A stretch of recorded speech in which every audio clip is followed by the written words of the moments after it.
evening, everybody. Welcome to Going nuCLEar, full-blown coverage of the Land, part of the Land Multimedia Group. I am Ethan Greenberg, along with my co-host Mike Pellegrini. Drew Hagenbaugh, he's enjoying the beach life, the sunny, or I don't know, nice weather of South Carolina, Myrtle Beach.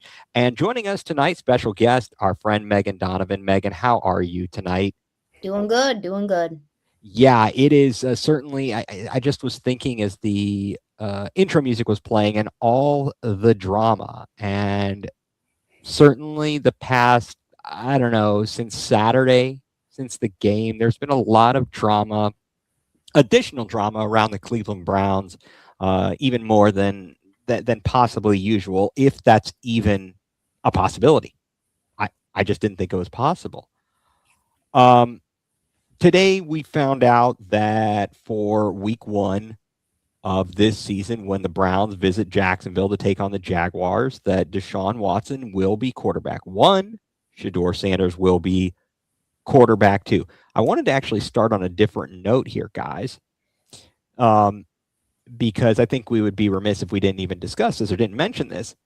On Friday night, out of nowhere, seemingly, we get the announcement that drops that Nick Chubb is going to be is retiring.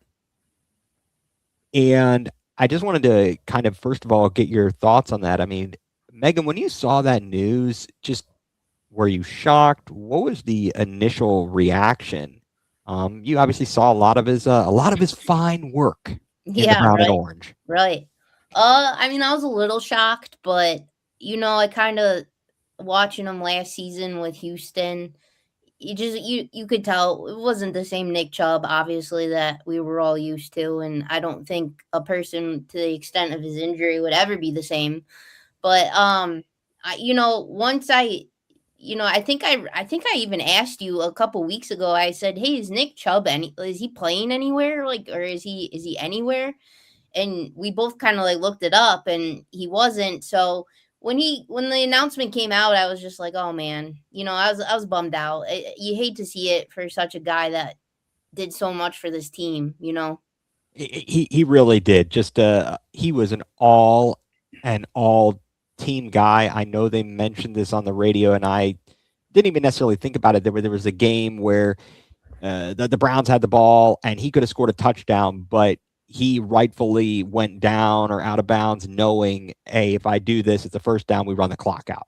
Yeah. And it was kind of crazy because we had that situation in week two of against the Jets when he goes in and scores. We're up 13. Of course, we missed the extra point. We're up 13 and somehow managed to pull off a caper there and lose that game to the Jets in week two to Joe Flacco. That was kind of fun, how they came all full circle there. But Mike, what did you, when you saw the news? I mean, I know that I was in the midst of doing another podcast, and I was like, actually, Megan, you texted me. I'm like, what? And I'm looking all over the place, and I'm wondering, and this is crazy. I mean, but Mike, what do you think when you first heard or saw the Nick Chubb news? Yeah, I texted you in the group chat as well about it, but right. Just wasn't very unsurprised, to be honest, because like we said already, he hadn't been picked up by another team, and he just wasn't the same guy that we saw in Cleveland after the injury. So it's just a shame, really, because like Nick Chubb's one of my favorite players to ever play for the Browns. So yeah, it's been tough. If we want to blame somebody for shortening his career, it's okay. We can blame Nick Carnes. I mean, he's the one who was coming on there and just saying a few days ago, who the Browns could pick up? Nick Chubb. No, I'm just kidding. Of course, Nick Carnes opens himself up to a lot of grief every time he roots for a guy. Something bad happens. Can you start rooting for Watson? We'll get to that, and that's a possibility. I've urged him to do that, but he goes, so far no good. So far no good there. Do we think Chubb's going to get his one-day contract to retire as a Brown? Mike, you're reading my mind and my notes without me sending them to you. I don't know. Is that possible? Do you guys see it as a possibility? Megan, I don't know if you've seen this with other players maybe throughout the years, and I don't know how all that works to sign a one-day contract to retire as a Brown. Is that something that's possible? I would hope so. I don't know the type of relationship he has with the Brown. I mean, we don't know. Like I don't know if things ended poorly between the two of them or what. But I would love that. Would be great. And I know during the game, I don't. You probably couldn't see because you didn't have uh the local station on, but Channel 5 was like interviewing they were interviewing JW or whatever. Oh, in the Yeah, pregame. yeah, I yeah, didn't have the pregame. I right. saw And like a picture of he it, but was no, kind of talking about it, and he was like, "Hey, Nick, we'd love to have you, have you back and come, and something, something along the lines of like, hey, like we'd love you to like retire as a Brown or whatever." So absolutely. He is one of those guys who definitely, and I think they all said this after he retired, that he announced his retirement. He's going to be up in the Ring of Honor at this stadium and the new stadium. And I mean, for what it's worth, just to kind of give people some perspective here, as we're all adults, as I'm bringing my son up, good for better or worse, he's become a Browns fan, a big Browns fan, and his three favorite players are Chubb, Garrett, Ward, and obviously Garrett gets traded, and I felt kind of bad breaking that, giving him that news, and when that happened this summer, and certainly with Chubb, we watched the injury. I remember when that game was on, we were sitting. I don't know why. I know it was a Monday night game, but we were sitting and eating a really late dinner, and we're all at the table, and that happened, and I mean, it was just crazy. But obviously, Nick came back from that. I mean, he's just yeah, it's a miracle what that guy could do, and his work ethic. I feel awful that he didn't get to accomplish. I think he said it in his notes that he didn't get to accomplish all the things he really wanted to. I I certainly would hope that in his mind, that doesn't take away from everything he did accomplish. He was soft spoken, at least outwardly, that we know about. We don't. I have no idea what he was like in the locker room, but I feel like he is a I lead by example kind of guy.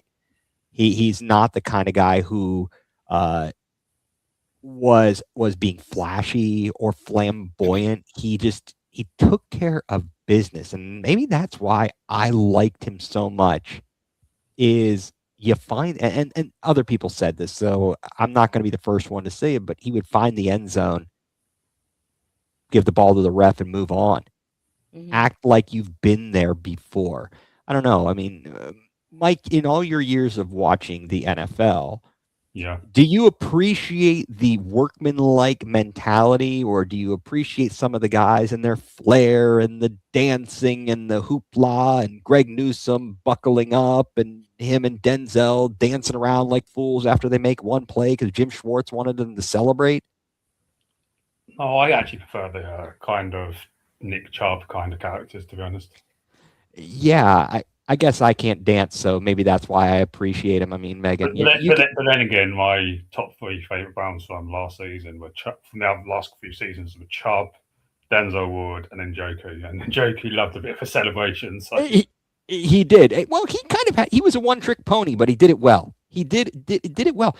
Have you guys noticed? I don't know if you've looked at the box scores. I don't think he's played yet for the Chargers in the preseason. I don't see him listed as injured, but I didn't see him listed at all. Maybe he just wasn't a target in the plays, and I have no idea.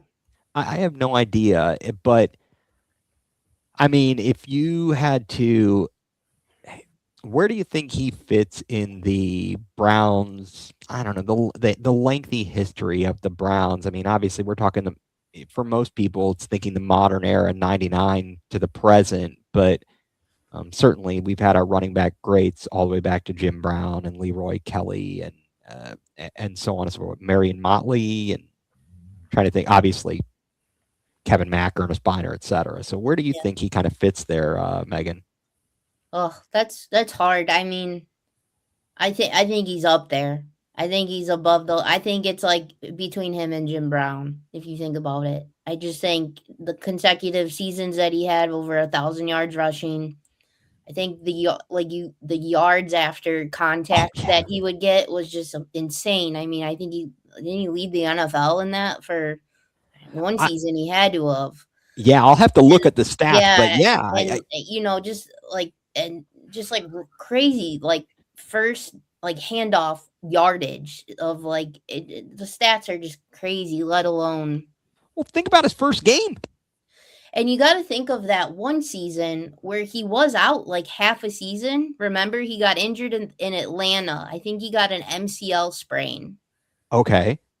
He was out for 5 or 6 games, and he still hit over 1,000 yards. Oh, I'd have to look back at that. Yeah, it was the year after COVID, I think. Okay. Maybe. Or maybe before, but it was he got hurt. He got injured in Atlanta, and I think I remember that game in Atlanta because they ran all over us. Yeah. It was ridiculous. 2020, because he played 12 games, got 1,067 yards. That must be it. That's got to be it. That's absolutely crazy in that game. So you're just and he was just he was the most unselfish player on the team. I mean, absolutely. Just it's kind of crazy because when you compare him to the other big stars, right? This guy was the most mild-mannered player that you saw there, which was so refreshing.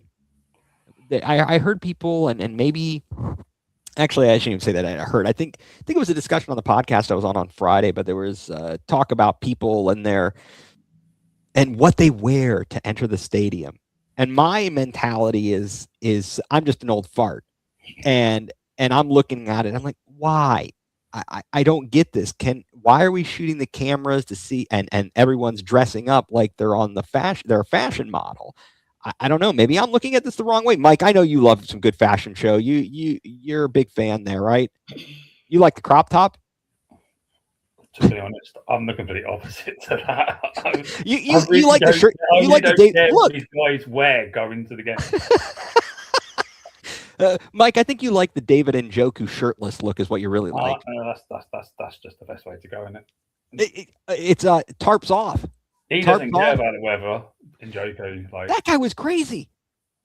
How did he? And he played after he caught himself on fire. Burned his whole face off.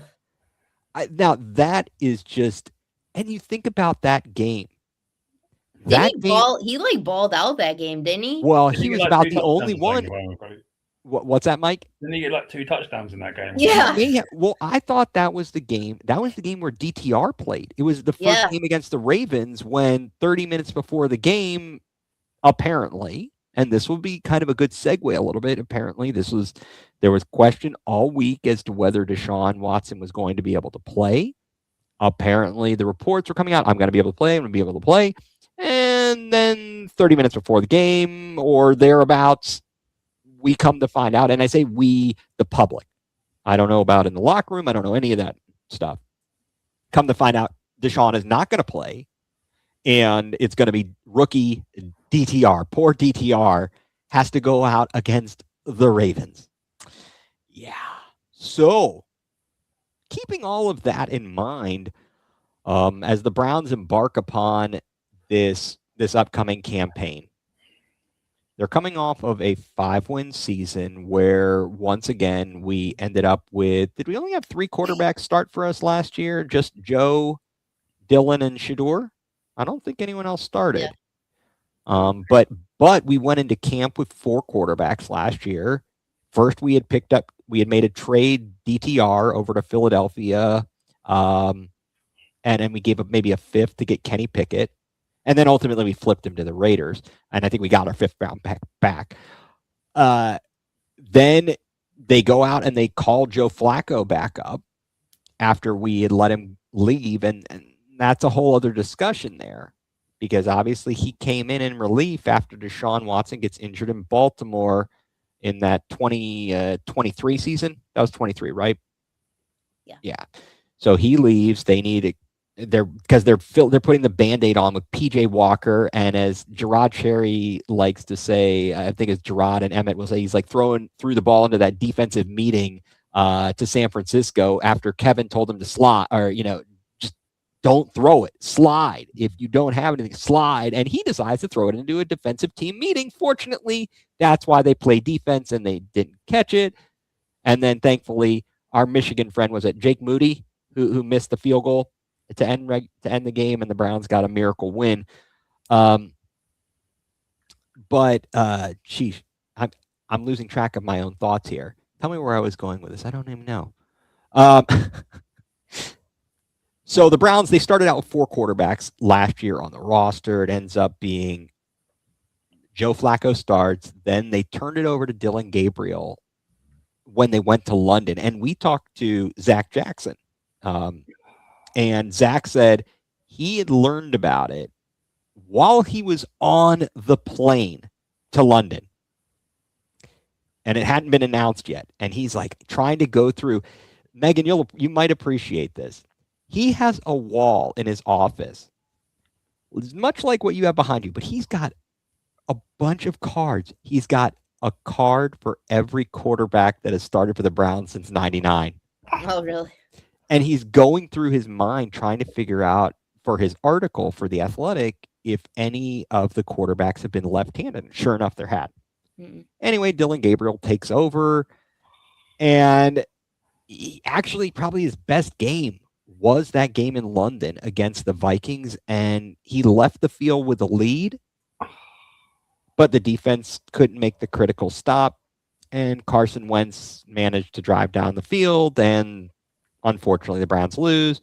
And then he ends up getting he got a concussion, and it was so because he came back, he played in the Pittsburgh game, and then in the Baltimore game at home, he gets, I believe, is when he gets a concussion, and Shedeur comes in relief. He almost made a heck of a play. I think did he throw it to Gage Larvidan in that game, and it got knocked away in the end zone? I can't remember. I know he made a great pass. It was on the money. Defender made a good play on it.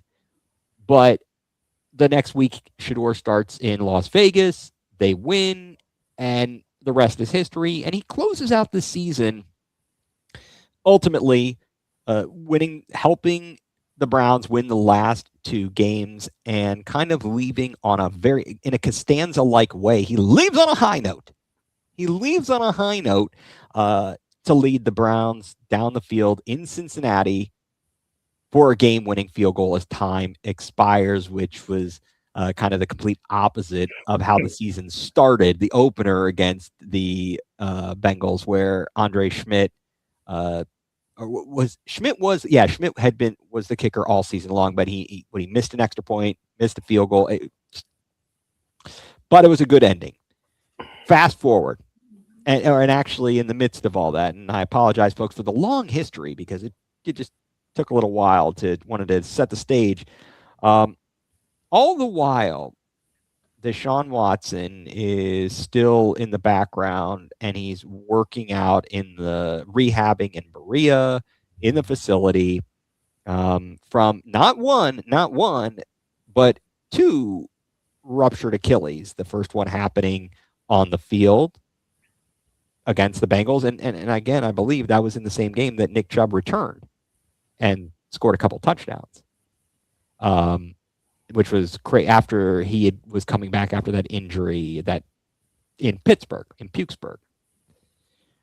And we didn't know, I guess they decided not to activate him. That was the big news. So we go to the off season. They fire Kevin Stefanski is relieved of his duties. Andrew Berry is sticking around. No more Kevin Stefanski. Earlier in the year, Paul DePodesta leaves and is ruining the Rockies.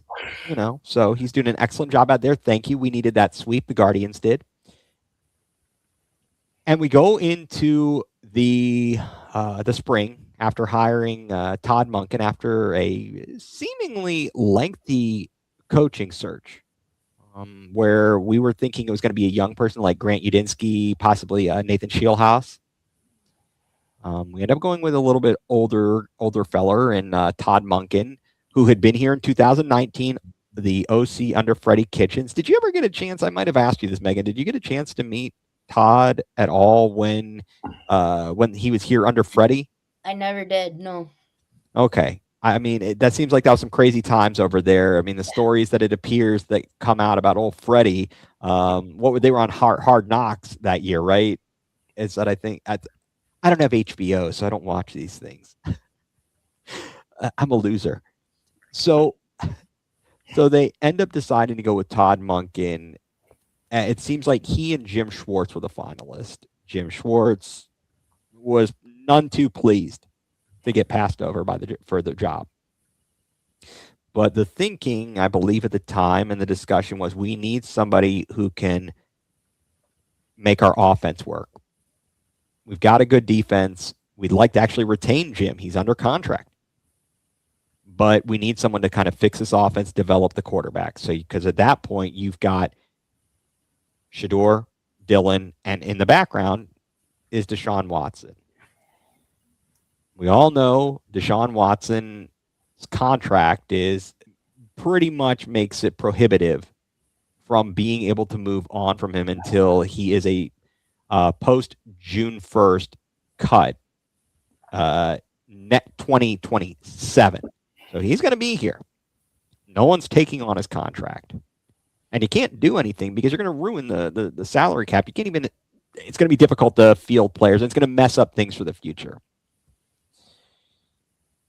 Did you guys kind of see or hear any of the interviews that J.W. Johnson did? Like he came on ESPN Cleveland in the spring. And I guess he was foreshadowing what might occur, where Deshaun Watson stood. Mike, did you happen to remember hearing any of that, or had you seen any of those clips just in the past few weeks maybe pop back up? Yeah, he kind of suggested it was going to be like a fair competition, right? Pretty much.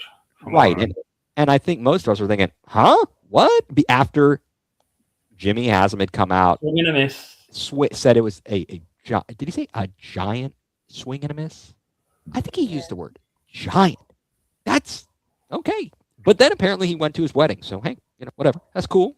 I mean, Megan, did you happen to hear any of those interviews? And were kind of, when the season started approaching and things started kind of coming a little bit more into focus, did you think that we'd be hearing today that they would be announcing Deshaun Watson as our week 1 starter? No, not at all. I mean, when you have the owner of the team making such a, I mean, that's kind of a derogatory comment, like a big swing and a miss. Like it's pretty bold, and it's strong. And it's, you're thinking, all right, well, finally they've opened their eyes and they've accepted their fate. And it seems by that statement that they're moving on from this individual.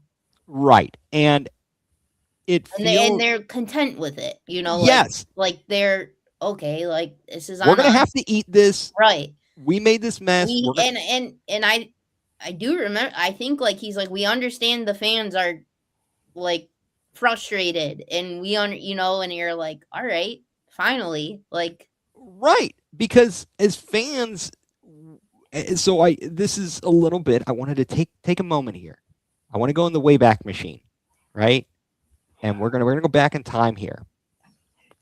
Time warp. Who do you blame for where the Browns currently sit on the cusp of this season? And I wonder if you'll guess my answer here. But I would like to, we're taking a Wayback Machine. And we're looking at where we're at now. So let's look back to how we got here. Who should we as fans maybe point to and blame for this? Any guesses? I mean, I think it was I think it was Jimmy Haslam. Okay, all right, that's one guess, but I'm gonna go step with it. Mike, do you got a guess? Don't know, but I saw a tweet circulating from when I think it was Adam Schefter tweeted back in 20, whenever it was, saying that the Browns have been told that they're no longer in the race for Shedeur. Not for Shedeur, for Deshaun. Yeah. Deshaun. And it's like, no is no. Like, imagine if they had just moved away from it. Like, right. Well, I'm going to go a little bit different direction. I do think it's like ownership. Like, nope. I'm going to tell you who we blame for this. Anthony Schwartz. This is his fault. If Anthony Schwartz doesn't pull up short on a pass, then it's not intercepted, and Baker Mayfield isn't trying to tackle a guy. He doesn't get injured. The whole course of history was changed by that one play, right? Baker was playing well that season. The Browns are coming off of a playoff appearance. They're playing well, and we knew his limitations. And it seemed as if when they said they were on a 6-month odyssey, and when they researched or however many months researching before even the end of that season, when they were thinking about a contract for Baker, and they ended up starting researching Deshaun, who was busy sitting on the bench in Houston because they got issues. He's got issues with them. They've got issues with him. All kinds of crazy stuff going on there. So I'm just gonna go back and say, Anthony Schwartz, you are to blame for this. I'm just gonna say it. And I think he's which soccer squad does he like? He's not a Tottenham fan. Is he like Man U or Arsenal? I can't remember. I don't know, but he likes one of these other bum squads. So I'm going to blame him on this one. But so fast forwarding now, last year in training camp, it was pretty clear that Shedeur Sanders, he was drafted in the 5th round, and there was a lot of scuttlebutt about that. Where should he have been picked? We also picked up the Dylan Gabriel in the 3rd round, but Shedeur Sanders did not get. He was 4th on the depth chart, so he was not getting the reps. It's kind of like Taylon Green this year. He's not. He just didn't get the reps, and so we had to wonder about his development. But obviously, he ends up being in there, and he plays, and he ends up being the starting quarterback at the end of the year, and he ends it well. I would have to wonder what the discussion was when the Browns were interviewing coaching candidates, and when they talked about the quarterback situation. And also, just to point out, do you guys remember when they convinced Myles Garrett to sign a new contract? And there was a question of like, do you know what the quarterback plan is? And I think he was they love playing the clip. I can't say that, or something like that. Even and it's like the funniest clip at the time. But I wonder how much this was discussed with Todd Monken and other people like Udinsky or Schilhaas or anybody else that might have interviewed. And I wonder if they were thinking, okay, we're going to be trying to develop Shedeur. We're going to be going after a quarterback. This is a multi-year plan. We might have Watson back. I wonder how that conversation went.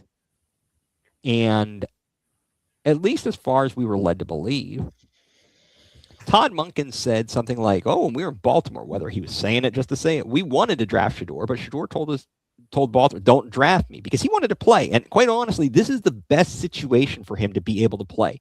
The other places he might play are some other terrible places that have a major quarterback problem of their own, such as New York or the Cardinals, maybe. We talked about a few of these places, but Cardinals have about 6 fans, according to Goldhammer. Yeah. There's a lot of. I think Arizona seems like a good place to go and retire, right? Although I don't. They've got a lot of good hiking there, mountains, right, Megan? It seems like it's like I'm not much of a nature person. I try to stay insulated from bugs, snakes, anything of that nature. Just we're going to steer clear of that. Monken has said that this is his decision.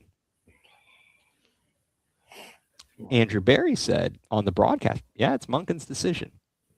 Here's my question to you guys. Is Monken setting himself up to possibly be the fall guy if things go sideways this season?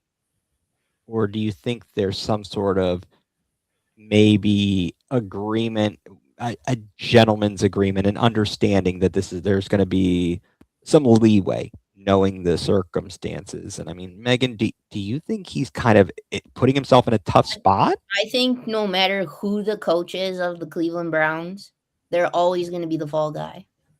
Yeah, I think that's just the way Because the corporate world at works, how right? everything is panned out. It's all and if it was his decision, it just doesn't. I don't know. It just doesn't like add up almost. Like I'm just like That's I'm what still very baffled by this whole thing. And if it was his decision, then he should have just came out and said at the beginning of camp, right? hey, And you know what? It's going to be Deshaun Watson, and it is what it is. right. Like why if he was going to be the starter, like why do you have him play in the third quarter of a preseason? Right, because game? it sounds like and I think that question was maybe not posed to him, but they were talking about it on ESPN Cleveland after the press conference because they're like, you already knew. He said the game didn't change anything for him. I just don't see that doesn't make any sense. I that don't risks see an injury. anything in what he has done that you would go, you know what? He played really well. He did this. Yeah, like that first game, I didn't think he played well. It looked he checked down to every single check down there was. Right. The stat line looked better than it actually was when we watched. If you looked, a number of passes were still behind guys and off target. And as soon as the Bears started getting some pressure, he didn't look comfortable. He didn't. He did not look comfortable. And whatever. I mean, it's not going to change anything. Obviously, the decision's been made, and we're all up in arms, and we're all ticked off, and right. And I think that they have to. I certainly hope after Saturday, and the fans, when you're talking, and they were talking about this today, you had maybe 20,000 people there, half of which were Bills fans, and it had rained and it was terrible, but they waited till the third quarter, and immediately they were on, and they were booing Deshaun Watson, and then every play magnified that, and they said as much that, like, look, you don't want him to boo. I do like Todd Monken for saying this. You don't want him to boo. Play better. Yeah. Win games. He knows the deal. And what really got me, and this is just my personal opinion. Some people might think I'm crazy or not.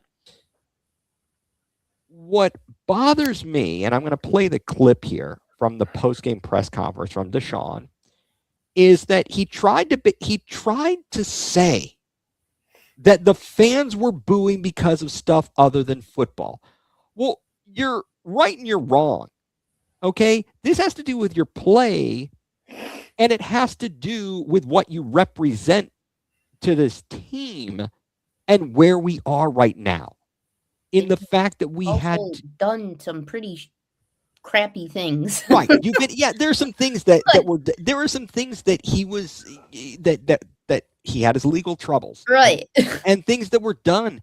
And so, but I do think that most of the fans who are booing are not booing for that reason. No. They are booing because they are mad about the current status of their team and the fact that we have such a hole. We had to let people go, and we traded Myles Garrett, arguably the best defensive player in the league. He's going to the Hall of Fame. Just set the sack record. I know I'm happy we got Jared Verse, to be quite honest. I think we got a good deal out of that, and I think he'll be very helpful. But just putting it all in perspective, the fact that he was that unaware, okay? So I'm going to play this clip here real quick. I think it got one of his questions and one of his answers. So let me play this here and just kind of point out the ridiculousness. And let me know if you can't hear this, guys. Obviously, we had talked to you about before the game, like how you might respond to whatever kind of reaction you want to see. There was some booze up there. What was your kind of reaction? Man, I didn't have no reaction. I think the biggest thing is, I think you guys know too, and I think the whole world knows. It has nothing to do about the performance. It's What? Okay, continuing. I'll just leave it with that. a little bit personal than that. So I think that's it's a disrespectful thing. Okay. So actually, let me ask this because we just had this discussion. Mike, you may not have known about this, but you might have seen it in recent weeks. That they've kind of pulled this up. The Browns have had a love-hate history with quarterbacks and injuries when they're none too pleased with them. Tim Couch, Derek Anderson. Do you recall those moments, Megan? I do. So if you're to say that it's not about your performance, you have no idea. You are clueless. Absolutely clueless. So just keeping that in mind. So yeah, I mean, I'm gonna keep whatever I feel with me and my family internally on how I feel about that. And yeah, just move on. So are you really keeping it internal? Because you're talking about it and you're making it a point. You're making it a thing. All right. So I'm just going to go to the next question here. But don't you think, Deshaun, that winning and playing better would eliminate some of that booing? Last time I played on this field, I tore my Achilles. And that same fan base, they cheered. Okay. That same fan base. So he's making it sound as if the entirety of the stadium was cheering when he got carted off. From what I understand, it might have been a smattering of people. Also, were we playing the Bengals? What colors do they have? How would he know who it was? That is ridiculous. Stop! Don't make such a broad statement about the fan base. That's rude and unreasonable right there. That's disrespectful. Okay, and we'll get to his comments today. I got hurt. So does that have to do with what does that have to do with anything about performance? When a person get hurt, especially for your own city, and they cheer. Does any of that make you regret coming here? No, I don't regret anything in my life. You know, I think the Lord put me through situations for a reason. So okay, I don't regret anything. Okay, that right there was what blew my mind. So first of all, Drew, thank you from Myrtle Beach chiming in. We appreciate it as always. Sorry you can't be here. Drew was at the game playing the Bengals, and it was only a few people cheering when the injury occurred. He was at the game. Okay, so first of all, that whole thing, it seems like it was on his mind, and it's been festering. And he's let it fester. And I think that's a problem because it's a mental issue. Just as much as it's been a physical issue, don't you guys think it's been a mental issue in his game? It sure appears to. But no, I don't regret anything in my life. I think the Lord put me through situations for a reason. So I don't regret anything at all. He goes on, and at that part, at that point, I was ready to throw something. But I had different thoughts on how it was going to be. But it is what it is. Sometimes the tables turn, and I'm patient enough because I'm a child of God to wait for that time to change. So I'm not tripping on it. Okay. Here's another part Drew points out. People weren't really even cheering for the injury. They were cheering that they didn't have to watch him play. Yeah. Right. That's pretty much it.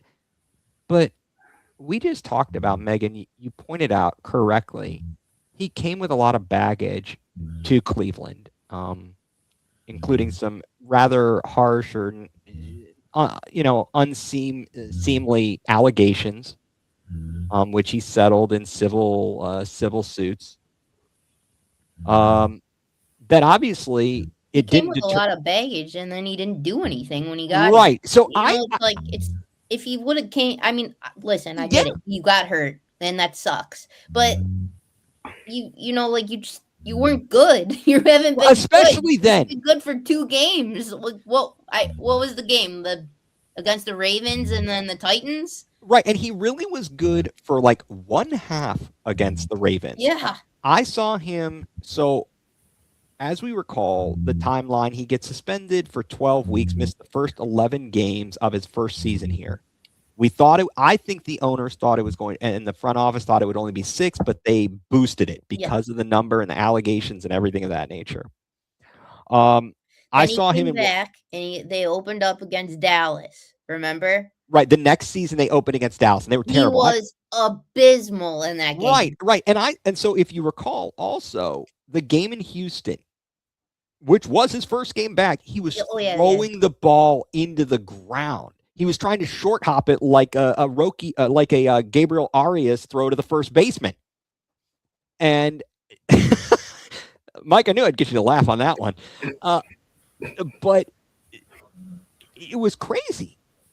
But I think a lot of that was mental. But the problem is that never really got solved. It continues to be the problem.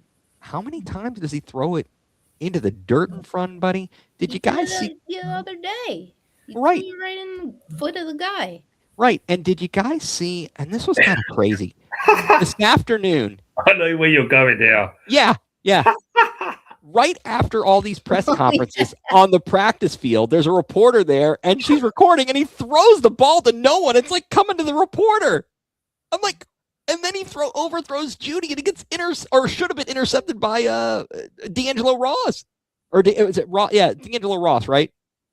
I don't know. Like, I was just so like, but it was hilarious because we just anointed this guy starter for week 1. And here it is again, and it's all the same things. And that's actually the problem. Look, they've said it elsewhere, but winning quiets a lot of this stuff. Was Ben Roethlisberger the greatest person ever? No. But did Pittsburgh remember him for whatever allegations? No, they remembered him for winning. Yeah. Kobe Bryant, everyone made that guy out to be a saint. He faced some very serious charges in Eagle, Colorado, right? I think it was Eagle. And by the end, no one seemed to remember that. Like, what? Robert Kraft. We're going to talk about that. What about, hey, what's that, York? For the 49ers today getting arrested on solicitation? No. I mean, the owner. Are we kidding me? So, if he had played well, that would have quieted things. Yeah.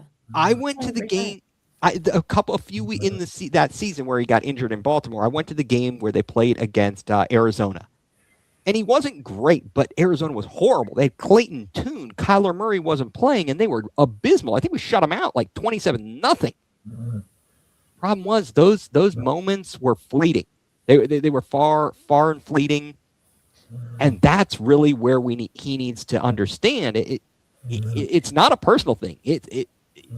Exactly. It's more. If you're looking for the noise, Megan, I didn't know if it was my dog or someone else's dog. I was like, "Are you okay?" My dog's laying right here, and I'm just like, "My dog's just asleep." Do you, Mike? So Mike's dog Newt is a star on this show. Gotcha. He is a star of snoring. I was just like, is this my dog or someone else's dog? That's hilarious. That is absolutely hilarious. But the fact of the matter is he has left a lot. Deshaun Watson has left a lot to be desired out on the field. And by the time he was playing and in that game, he was actually having a pretty decent game that day against Cincinnati. But again, it was a lot of inconsistencies in the injury. So it was the shoulder the season 4. And actually, remember in that game, he also got hit and it was like his ankle. And then it comes out that it's his shoulder and he's done for the season. Yeah. I mean, I will honestly tell you, for all of the allegations, I was willing to at least kind of go, maybe I need to think about, I don't know. But all right, I'm watching the football here. You think about some of the other clowns we've had in town. Johnny Manziel. I had bought my kids like some shirts. I said, nope, you're not wearing these things. We're giving these to Goodwill. This guy's a Billy Manziel out there and whatever he done. So, yeah, it's not been great, to say the least. So you've got this Deshaun Watson situation where he is coming out and he says all this craziness. And were you guys both thinking at that point, there is no way they're naming him the starting quarterback. he is mentally not able to handle this. The booing of a small crowd. You want to see it get bad? You want to see it get ugly when it's a full stadium and it goes sideways? Right. I mean, in the back of my head, I was thinking, I mean, you're coming out and attacking your home fans. Yeah. And you're just like your butt hurt over something. Right. And like it doesn't really scream like I'm a leader of this team of just shut up and play. Right. No, and I think that So, Todd and then it it was a little discouraging. I think someone, I don't know who asked Monken, but they said, will his comments have any sort of weight on your decision? Yes. Todd, just wondering. Deshaun's post-game this was the opener yesterday on a Zoom call. This would be yesterday being Sunday. Deshaun Watson's post-game press conferences. How does that impact your decision on the starting quarterback? And when do you anticipate making it? It does not, and I anticipate making it tomorrow. And I think they even asked him again, but he said none. It's not going to change it. And I think that goes to what you talked about earlier, Megan. The decision, he already knew what his decision was. So I think there's been a plan since. And that goes back to the J.W. Johnson discussion. Yeah. And I think it's just been. Okay. So I think too, like we all discussed it. We all said like it's going to be Watson. It's going to be, but after that, you're like, but after the performance that he put out, you're just like, geez Louise, like, right. You're this thinking, isn't some great caliber quarterback. Like, I don't right. You're thinking to yourself, he is not showing that he is any better now than he was prior to more injuries. The guy in 5 seasons, so 4 with the Browns and the 1 season that he didn't play at all in Houston, he's played 19 games in 5 years, in 5 football seasons. He is now 30 years old. You mean to tell me you stopped doing an activity for that long, and as you get older, your physical capacities don't slow down? And to try to process as quickly as you need to? I know it's kind of like when you get older, you can see all the things and you know it, but you can't react as quickly as you did when you were younger. 30 is not that old, but in football years, it gets you. It comes on you quickly. I'd love to pose this question. Absolutely. So, if it was Monken's decision, which he claims that it was, and he made this decision, is he going to have the balls to make the decision if Watson plays like crap in these next, let's say, 2 games, to yank him out? Actually, that's Mike, do you want to answer? I'll let you answer, because I don't want to steal, be a Mike hog here. But Mike, do you want to give your opinion on that? Do you think he'll have the fortitude to make that difficult decision? The thing is, if it's his decision, can he really afford to start the season like 0-4 by leaving Watson in the team? Like, it's in his best. Do you think we could have a Baker Jets situation where he comes in at halftime in the first home game of the season and ends up just being the quarterback for like the rest of the season? Yep. And because Watson plays so bad in the first half of the first game, yes. That is exact. Yep, they give him the 2 games on the road, I think, and so I want to actually. That's Megan. You guys are reading my mind. Am I that transparent? Or can you see the reflection of the notes on my other screen here? I don't see how you're doing this because you're asking the questions that I've got here, or maybe it's just so. I don't even know. But yes, I do think he will make that difficult decision. This guy, this is his first time as a head coach in the NFL. He's got to make it count, right? And that's why I was kind of scratching my head. Maybe it's a thing where, and this goes to your question, Megan. Do you think there was some undue pressure? Like, look, start Watson. If it doesn't go well, we can pull him. No problem. If it does, all right, great. But maybe they kind of knew. And he's like, all right, I'll capitulate to that. Because he's still bringing Shedeur up his learning curve. And I understand it because it's hard to go from college to the pros. Yeah.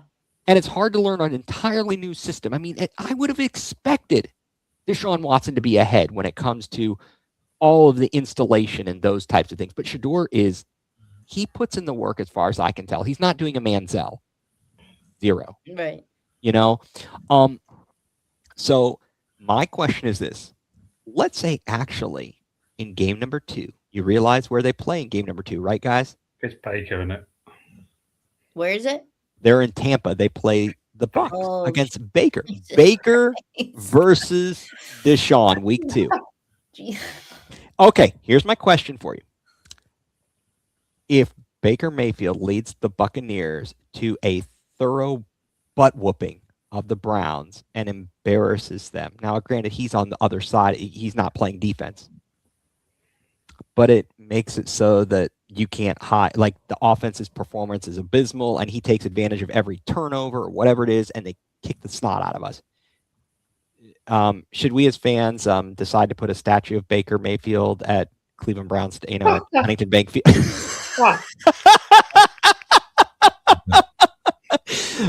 Nick Chubb gets one first. Okay, that is fair. I think they're probably going to put that out in Brook Park. Did the NFL? Do you think? And I have no idea. This is a tinfoil hat moment for me. I like to have my tinfoil hat. I'm a big Reynolds Wrap type of person. Did the NFL maybe knowingly do the Browns a solid by putting their first 2 games on the road? Did it's a conspiracy theory. Do you think that there was any thought process that maybe the front office spoke to him and said, "Hey guys, you can put us on the road. No problem. We're good with that, right?" Because then we've got a period of 4 games in 5 weeks at home consecutive. But didn't Zach say for the 4 games in 5 weeks, the reason they've done that is because the Browns were going to play in Paris? Yeah, they did. They did. But they then revoked it, and then right. But nevertheless, you're right, Mike. And and I don't want to forget. Actually, saw Zach Jackson post this morning about an hour after the announcement. He posts, "All right, guys. First of all, he's hilarious. I won't even go into his funny joke because now." Note to you, Browns, the people are not laughing with you. They are laughing at you. He said, but let me ask you, if the Starbucks at the Giant Eagle in Green, what was it? It's a sports book. What's the over-under on the number of quarters that Deshaun Watson plays? I'm going over-under 10.5. That's the number I was going to just give. That's exactly what you said, Mike. I was going to say 10.5. 10.5, because it's possible if things, let's say even the games are mediocre in the first 2 weeks, but then he comes out and it's just a disaster. Couldn't that be a reason that Monken could find a reason to pull him? I mean, save the guy. I got to be honest. I mean, I couldn't imagine if I was not doing well at my job and people booed me. Like, I don't know how I'd react. I'd be like, oh my, like if I was doing my announcing and someone came up to me, boo, you are awful, you stink. I don't know how I'd be able to go on. Yeah, but I bet if you were getting his paycheck, you could care less. I might. That's a possibility, and that's a great point. That's an absolute great point. So, let's see here now. The other thing that bugged me today when they were asking about, I'm not going to get, Todd talked and kind of it went round in circles. They asked him, he said they were very close. And he said, well, whatever it is, he's saying the things that we aren't seeing is stuff that's on film and it's things in the building, which is quite possible. If things are going on in the classroom and they think that Deshaun's picking up on this or that, and they think it'll give him a better chance, great. But I don't see it, because one of the things they harped on is cadence, operations, in and out of the huddle, everything. Seemed like he did pretty well on Saturday. And then in my opinion, you look at what Sanders did with that same group in his third quarter in Chicago versus what Deshaun did with that group at home against Buffalo, I feel as though there's enough there to show that Sanders did better. But I think it's biding his time. It feels like it's playing the long game. The one thing I wanted to get to here is Deshaun's opening statement today. So let me just play this here because I got some issues. So if I want to address the comments from Saturday after the game, I think just, human nature, just myself being very emotional, putting a lot of time these last 2 years to, get back and, spend time in this facility, in the city, meeting a lot of different people in the community. I thought I was going to get, a little different response, but, I think, my emotions got the best of me. And, my comments wasn't intending to go at any of the fans around in the city, because there's been a lot of great fans that have been supporting me. And I know. So wait, it wasn't meant to go to the fans that are around the city. Are you saying that those are different than the people that are in the stands? That's still offensive. You can't say that, right? I don't know who prepared this this statement, but that you got to look at what that was just said, and I'm diagnosing it, and that's a problem. All right, moving on. I know the frustration this organization have put, a lot of darn right and coming, to get me back in 22, and they haven't been going the right direction that we thought it was. A lot of injuries, a lot of time off, and not putting the best football and my foot forward. So again, just I understand the frustration. I understand everything that kind of goes into that. And moving forward, I just want to focus on football, making sure that I'm putting the best product out there, having the best ability. Because I thrive off the energy. I thrive off the energy of the fans. I thrive off the energy of the community. I thrive off all that stuff. I think looking back in my history at Clemson and previous at the Houston organization, I was a big community guy, big city guy, big fan guy. During the game. So. Again, my emotions got the best of me. I'm a human. I take full responsibility of that. So he takes full responsibility. That's not saying I'm sorry. Mm-mm. Never once does he say I'm sorry. I handled myself very poorly. All he has to add, he has to change the wording a little bit. Someone should have proofread this. Okay. Should have had a written statement, and he should have, so that he could say it without accidentally, and maybe he means it, and so I'm being a little bit harsh. I'm just kind of nitpicking here, right? And just moving forward, I want to make sure that I put the best product for the team, for the organization, and for the city, so we can put a lot of wins and make sure that I celebrate and put Cleveland on the map. Put Cleveland on the map. What the heck does that mean? We're not on the map? On the map for the wrong reasons, like seriously. Right. Okay. That's just ridiculous.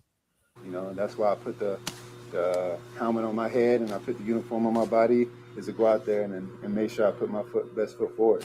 And that was one of the reasons why I chose this city, is to come and have a lot of wins with this community, with the city, and make sure that we, on the right track, so we can have a lot of, celebrations and a lot of excitement to go each and every Sunday. So again, moving forward, I just want to make sure that, I can give the city something to, think about, in the first two games, and when we come back home, that we have something to cheer about and we can celebrate and go do what we want to do, and that's achieve the ultimate goal and go win and be a champion.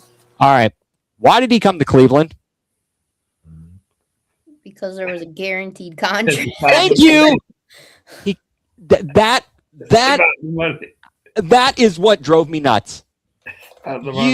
You are so full. If he's convinced himself of that, because, do you know how it is with some people? You can convince the Costanza move. It's not a lie if you believe it.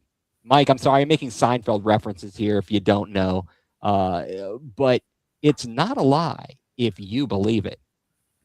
If he's convinced himself that that's why he came to Cleveland, fine. All more power to him.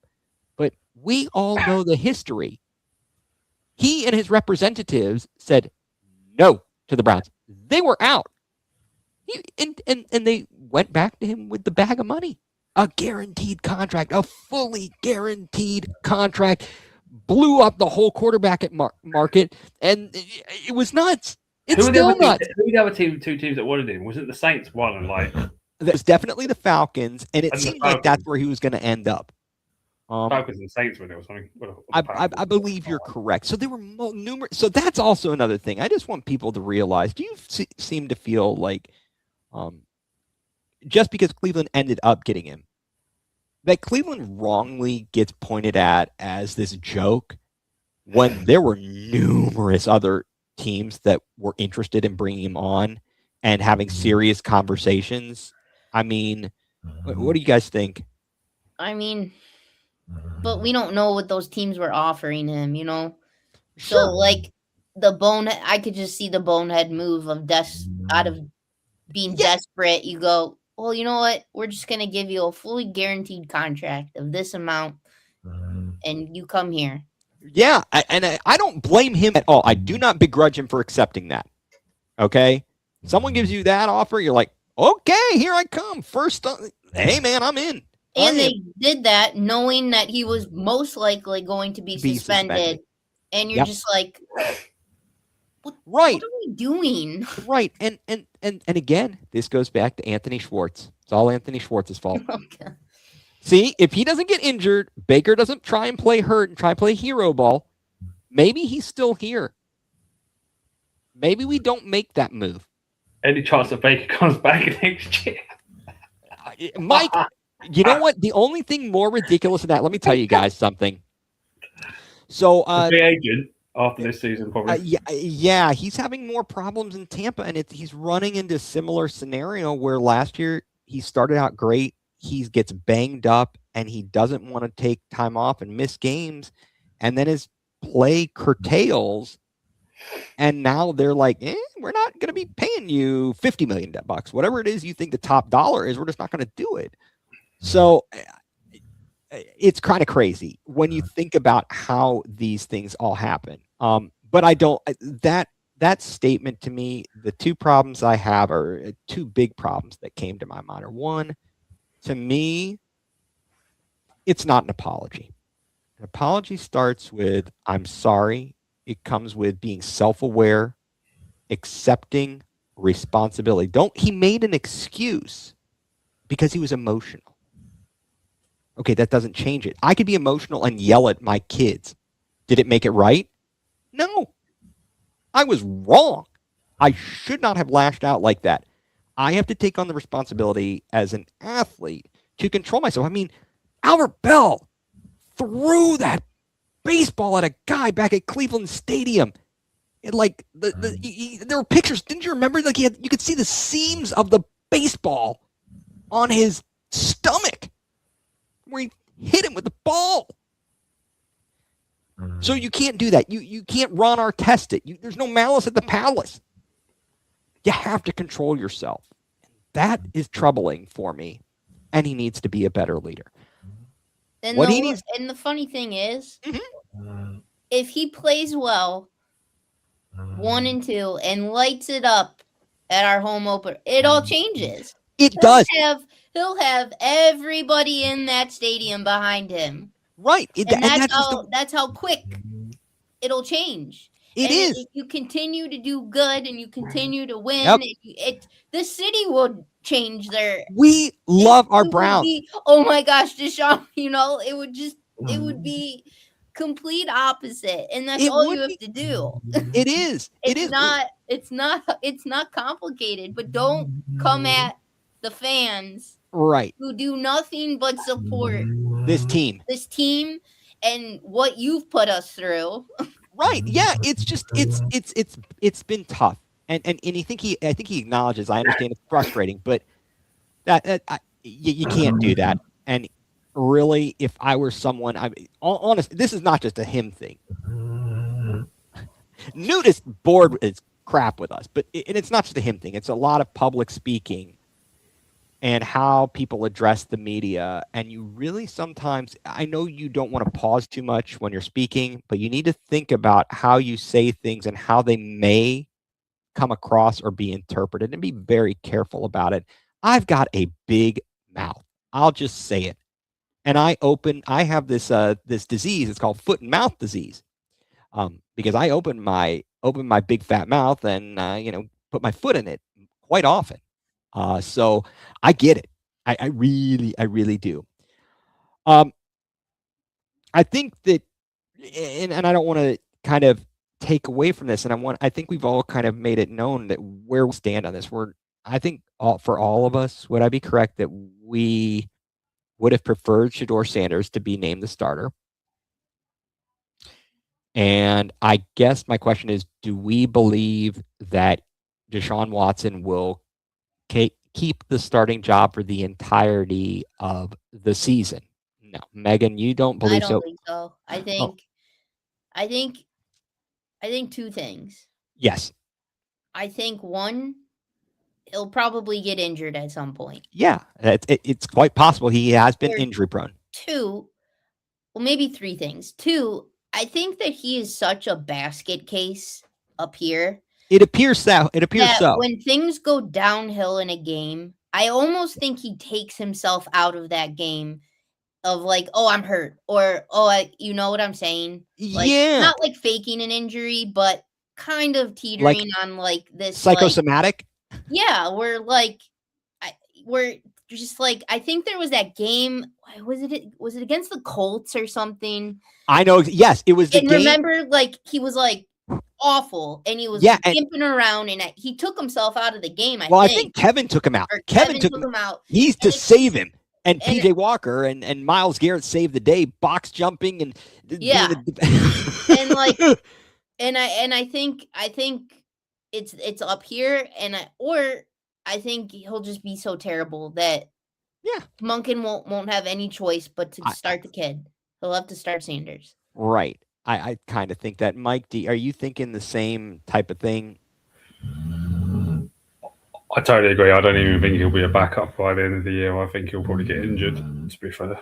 But is there any chance he gets pulled in the first game? Like, if he goes out in the first half and throws like 2 or 3 interceptions, do we think Todd could actually pull him like during the first game? I don't know that he would do it in the first game. It would depend. It really would. I'll wait and see. Drew comments also, I really believe that this was a front office decision, not a Monken decision. And that's a theory that I have. I was talking to Jacob about it, my son. He seems to believe that this was not a front office decision. I tend to lean that even though he says it's his decision and Andrew says it's his decision, we argued about whose decision it was on quarterbacks when Kevin was here. Did we not? If he wasn't guaranteed full control of the quarterback's room, with this being his first head coach job, do you really think he would have taken it? Right. I don't know, because it doesn't come. You don't get many opportunities. Right. So maybe he's like, all right, I'll deal with it. Because here's the situation. One, to kind of digress a little bit there. One, I don't believe he will keep the starting job all season.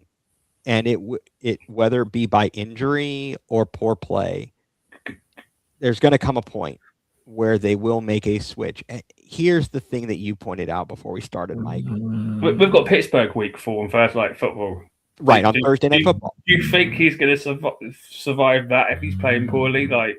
Right. That's going to be very difficult in a national audience. And I think that there's a possibility, again, Jacob was telling me someone he follows who does a lot of stuff said he would think it might be after that, because then you have a long week before the next one, or a long break. Aren't we unbeaten at home against them since like Big Ben's left as well or something? No, well, we beat them last year. Yeah, I mean, we're unbeaten against them. Oh, unbeaten. I'm sorry. Maybe because it's quite possible because they've had terrible quarterbacks like Mason Hodges or Mason Rudolph and Duck Hodges and gosh knows who else, and Aaron Rodgers last year, who was throwing to the receiver against Denzel Ward and trying to get rid of it quickly so he didn't give up the sack record to Miles, which was ridiculous. I just think that at some point we will see a change, and I think it's going to be at a point where so he says the Pittsburgh game makes me believe that Watson only has the first 2 weeks to prove himself before they throw in Sanders. Okay, so Pittsburgh is week 4. Okay. I feel like they also need to figure out what they have in Sanders, guys, right? If Deshaun Watson, as you said, Mike, in all likelihood, due to financial ramifications and what he might want, he's likely not going to be here next year. And Shedeur Sanders is on a rookie contract still. And if you need to know if he's good enough, do you think in any way that the fact that he couldn't, and I'm throwing it out there as kind of an argument people have put out there, this guy couldn't beat out a person who's had all these injuries, has barely played. He couldn't beat this guy out. Is that should that be the narrative, or should it be the other way around? That Deshaun Watson, who's a veteran, was struggling to hold off a person who many said doesn't belong or wasn't good enough. I mean, I kind of see it more on the side of Deshaun not being. All right, Drew. I don't know what you're doing down there. Go mini golf. Tank for Tua, or just kidding, tank for Manning. March for Arch. I feel like it's more of an indictment on Deshaun that he was struggling to beat out Shedeur, considering what everybody said was his limitations, and I don't get it. But best case scenario, guys, you tell me if I'm wrong. I think one way or another, you have to find out. The best case scenario is that Sanders is the dude, ends up coming in, and he is the dude. You've got good draft picks next year. You don't have to spend it on a quarterback. The second best is Sanders is not the dude. We have a high draft pick, and we go after a quarterback. Are those kind of the best options and results? Mike? Yeah, sadly. It's tough. I don't see a world. I'm just being honest. Based upon what we've seen, it would be great. It would be a comeback player of the year story if Deshaun Watson somehow found his whatever it was. I don't would be even wish amazing. poorly. Like, it's not like I'm here like, oh, I hope he does bad. Like, I'm all like, prove We us wanna all win. wrong. We want to win. We Yeah, love the Browns. I don't care who is it. Just win. Play Right. good and win games. And Yep. you know what? Like, I'm not gonna wish like, oh, I hope he gets his head knocked off like week No. one. No. But But what do you do in 2027 then if he does actually play well? Because you're not going to keep Now him. that's you're not gonna keep him. And you screw so- your draft position's going to be terrible. So well. you That's the thing. That's what they're telling us. They're not worried about that. And Andrew Berry actually said, well, there's a possibility. I don't see it. But I'm just saying, from everything we have seen, and we also know that this team is young. It's got some very good core pieces, but they are thin. The depth is not there. So, all in all, it could be a rocky season. This is just the beginning. I'm going to be watching. I don't know about you guys. I'm going to watch a lot of college football on Saturdays. Hey, Megan, did you enter to be the offensive coordinator for the Zips? No, I didn't. You should have. They pick tomorrow. Oh, that's amazing. Tomorrow's the pick. I hope it's not somebody, that big cat guy. Yeah. I hope it's someone who, honestly, I don't want it to be some celebrity person or so. They say it's on the up and up, but isn't that crazy how much press they've gotten from that? I know, it's like over like 2 billion like impressions. That's unreal. Mike, you should have applied. But you had to buy season tickets. I don't know if the quarterback ends up throwing like a pick six. Well, that's the opening series. On the opening drive. Well, we've seen that before, haven't we? A few times by both Baker and Deshaun. They were both very good in Pittsburgh. I think they each did that in their first appearances for the Browns in Pittsburgh. Beautiful stuff. Just love that. So, guys, we have done this for a while. It's been a difficult day. I know I kind of went berserk earlier, and same. But it is, and so I should. So let me do what I feel. Deshaun, I should apologize for going crazy and lashing out and wishing to fire the coach and saying that Deshaun Watson sucks. right? That's not a very adult way of handling it. I can voice my opinions like we're talking here.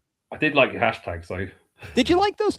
I told you, Megan, did I tell you I would do that? I was kind of pissed, right? And I've been up since 3 a.m. That wasn't the right thing to do. That's not the best way to handle it. And fighting with people online, of course, thankfully, I guess I didn't get into any fights, which is good. I probably should shut my mouth because I've got that foot and mouth disease, right?